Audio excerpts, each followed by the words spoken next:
Oi gente, tudo bom? Esse é o segundo vídeo do meu diário de leitura de Conde de Monte Cristo e o primeiro em que nós vamos falar efetivamente sobre o livro. E como eu já disse no primeiro vídeo, hoje eu vou falar um pouquinho sobre os primeiros 5 capítulos. Então a nossa história começa em Marsella, no dia 24 de fevereiro de 1815. E o Dumas, principalmente nesse começo do livro, ele é muito exato com as datas e tem um motivo para isso. Atenção para a pequena aula de história, fui até buscar minhas apostilas do cursinho para essa parte, então me deem valor, ok? Bom, após a Revolução Francesa, em 1789, a França virou um caos absoluto, a monarquia caiu, e agora o que vamos fazer? Em 1799, subiu ao poder um menino chamado Napoleão Bonaparte.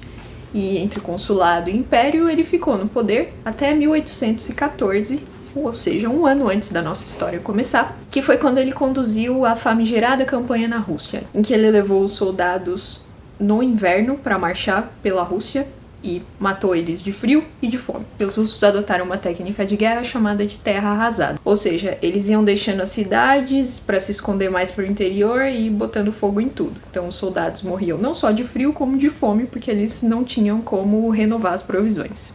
Então, quando a nossa história começa em 24 de fevereiro de 1815, Napoleão está exilado na ilha de Elba. E quem está no poder é o rei Luís XVIII.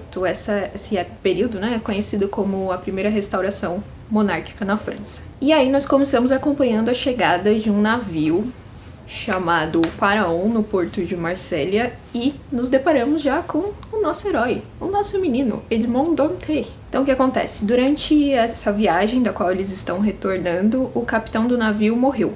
E aí o Edmond, como era o segundo no comando, ele assumiu. E o Edmond tem 19 anos, então ele é um jovem, ele é muito ativo, ele tem voz entre os marinheiros e ele é muito promissor.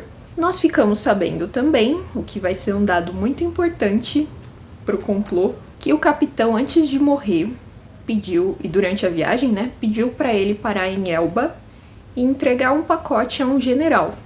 E por causa disso, nosso menino Edmond acabou conhecendo Napoleão. Nesse momento nós conhecemos também o Danglars, que é um pouco mais velho que o Edmond, ele tem 25 anos, e que ele estava no navio cuidando das contas, É um navio mercador, então precisa de alguém para olhar os números, etc. E esse Danglars, ele não se dá muito bem com o Edmond, ele é provavelmente a única pessoa no navio, no barco, que não se dá bem com ele. E os dois já tiveram uma briga no passado. O Edmond desafiou ele para um duelo, porque era assim que se faziam as coisas nessa época, e ele não aceitou. E aí passou, beleza, Edmond esqueceu, o Danglars ficou com essa raivinha para sempre, ele odeia o Edmond, até porque ele também é jovem e ambicioso, e ele tinha planos de, olha só, ser o capitão do navio.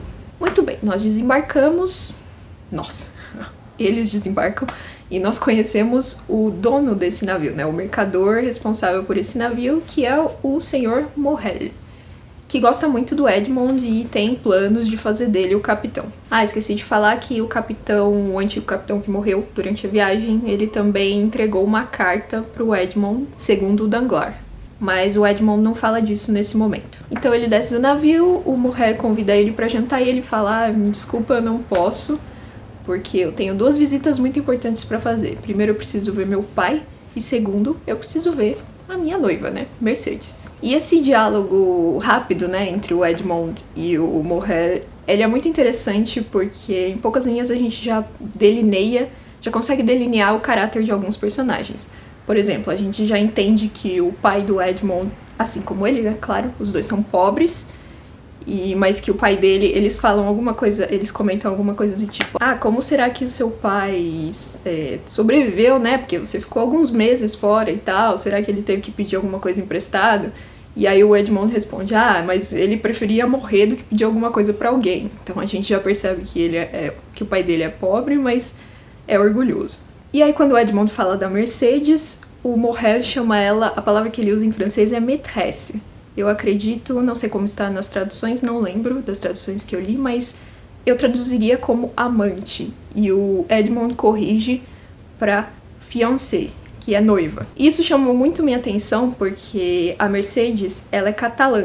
Então é um povo muito fechado em sua comunidade, a gente vai falar disso mais pra frente, no capítulo 3. E parece que os franceses mesmo, digamos assim, têm um certo preconceito, veem eles como membros meio escusos, assim, sabe, da comunidade. Então é como se o Morel estivesse dizendo, é sua amante, sabe, é um caso, não é nada sério. O Edmond responde, não, ela é minha noiva, eu a amo e a gente vai se casar.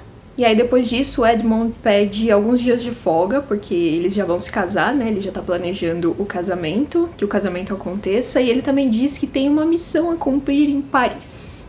Ficamos por aqui por enquanto. Bom, e aí no capítulo 2, o Edmond vai na casa do pai, faz aquela visita que ele tinha prometido, ele menciona que ele provavelmente vai ser o novo capitão do navio, e ele fala que a primeira coisa que ele quer fazer com o dinheiro que ele ganhar é comprar uma casa pro pai. Então, quer dizer, ele é jovem, ele tem uma ambição saudável, né, digamos, ele não está disposto a passar por cima dos outros para conseguir o que ele quer, e ele também pensa no pai, pensa nas pessoas que dependem dele, ou nas pessoas que ele ama mesmo. Então ele é basicamente o herói perfeito nesse momento. Bom, e aí o pai dele mora num quartinho, né, no momento, e a gente descobre que ele teve que pagar uma dívida com um vizinho, uma dívida do Edmond, e ele ficou apertado nesses 3 meses que o Edmond passou fora, né.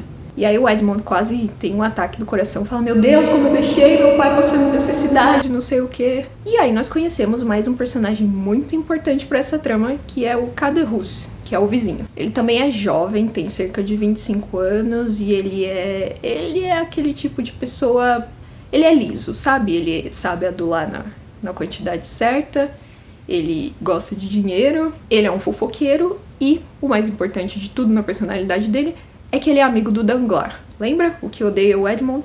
Exato. E aí depois ele vai visitar a Mercedes e nós conhecemos a Vila dos Catalães. E o Dumas abre esse capítulo falando um pouco dessa comunidade, né, de como eles se estabeleceram na França como pescadores, vivendo disso, né, e que eles têm os costumes, eles mantêm seus costumes, mantêm a língua da sua terra natal e também, uma coisa importante nesse momento, que eles casam entre si. Eles têm o costume de se casar entre si. E aí nós conhecemos a Mercedes, uma jovem de 17 anos, por quem o Edmond é apaixonado e que também é apaixonada por ele.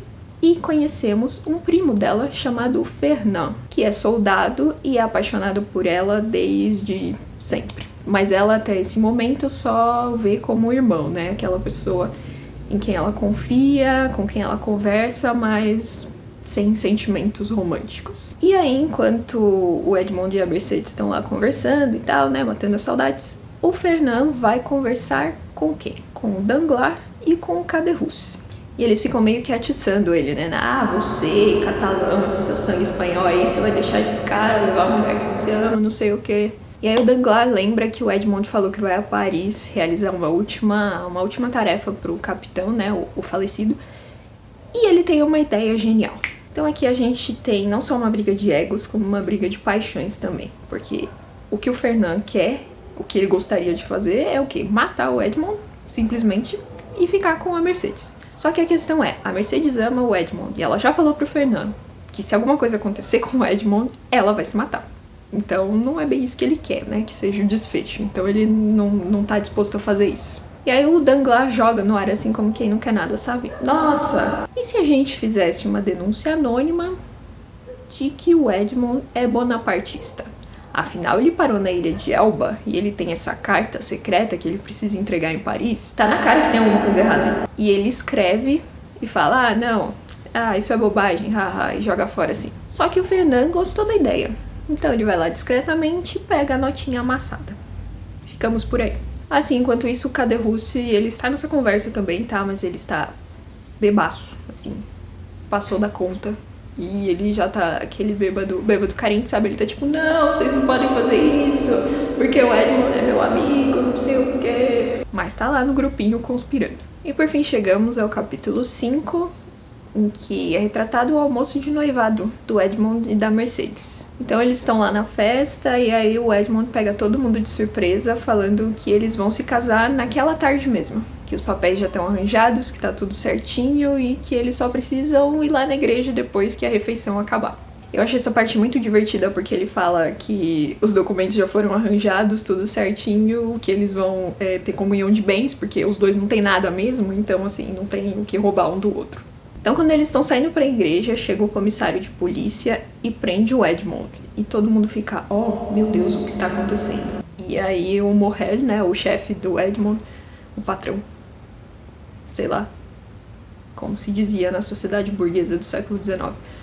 Enfim, ele vai atrás pra saber o que aconteceu. E veja, pra todo mundo, a possibilidade do Edmond ser bonapartista é tão absurda, no sentido de ele fazer parte de uma conspiração para o imperador voltar, que eles começam a especular que o Edmond, na verdade, ele deve ter sido preso porque ele tá devendo alguma taxa de algum produto que ele trouxe.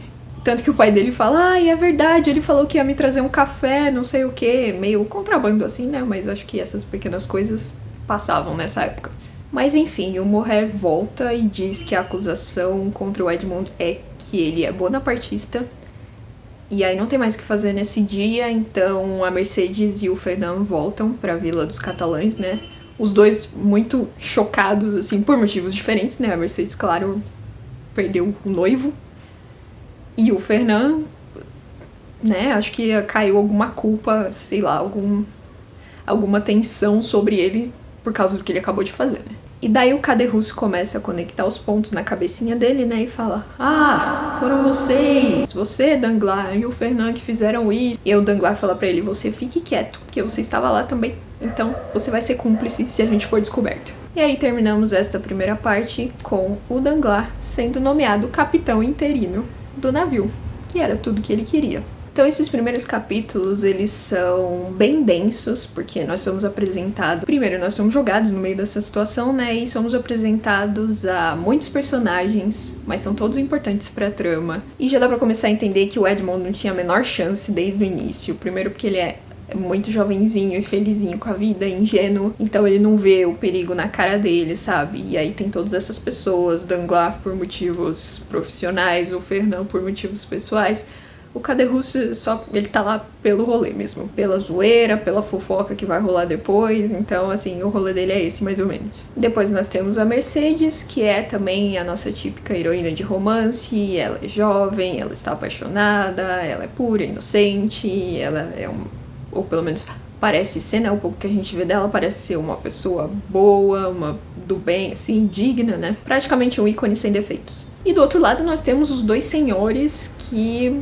coitados, né? O Moher, que precisa seguir sua vida de mercador e escolher alguém pra comandar o navio, o barquinho. Eu fico falando navio, mas eu acho que é mais um barco do que um navio, na verdade. E o pai do Edmond, que não tem o que fazer da vida sem o filho, basicamente. O filho é tudo pra ele. Então ele tá chateadíssimo, perdeu o chão. É isso. Então no próximo vídeo eu vou falar dos capítulos 6 até o 11, em que a gente vai pra uma outra esfera, digamos, da vida na França nessa época, que ao mesmo tempo que é muito diferente, é muito parecida. A gente vai ver, temos mais personagens importantes pra conhecer ainda nessa história, e mais uma aulinha de história pra gente ver a nova ascensão e a nova queda, dessa vez definitiva, de Napoleão, e o que tudo isso vai significar pro nosso menino Edmond. Então por hoje é só, espero que vocês tenham gostado, eu tô adorando comentar um pouquinho com vocês essa história que eu gosto tanto, e como eu disse, ela tem muitas camadas, então se vocês quiserem fazer algum comentário, perguntar alguma coisa, fiquem à vontade, vamos conversar mais nos comentários e me digam o que vocês acharam desse vídeo e se esse diário de leitura tem futuro. Por hoje é só, tchau!